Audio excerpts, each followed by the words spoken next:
वो नहीं जो बैठे हैं, वो नहीं जो बैठे हैं, वो जो उनके साथ बैठे हैं, उनसे कह दीजिए कि हम उन पे मरे बैठे हैं। उनमें खासियत ही कुछ ऐसी है, वरना महफिल में उनसे भी खरे बैठे हैं। सरकार ਜਿਹੜੇ ਜਿਹੜੇ ਮੇਰੇ ਵੀਰ ਭਰਾ ਨੇ ਮੈਨੂੰ ਕਮੈਂਟ ਦੇ ਵਿੱਚ ਆਫਰ ਕੀਤੀ ਆ ਉਹਨਾਂ ਲਈ ਸ਼ੁਕਰੀਆ, ਮਗਰ ਨਵਾਜ਼ ਭਾਈ ਭੱਟ ਸਾਹਿਬ ਨੇ, ਮੇਰੇ ਭਾਈ ਨੇ ਇੰਤਹਾ ਕਰ ਦਿੱਤੀ ਹੈ ਜਨਾਬ ਮੁਹੱਬਤ ਦੀ।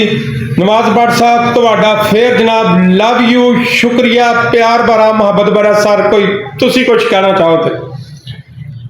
मैनू बड़ी खुशी हुई कि तुसी मेरे को तशरीफ लाए लाहौर, तो ये साढ़े लिए शरफ का बायस है कि तुसी मेरी कॉल अटेंड की और मेरे कहने ते लाहौर जिथे मैं गया मैनू आज़ाद बख्शिया कि मैं तुहानू रिसीव करा। लव यू हो गया वीर जी, फिर एक बारी ट्रक भर के मुहब्बतां दा लव यू।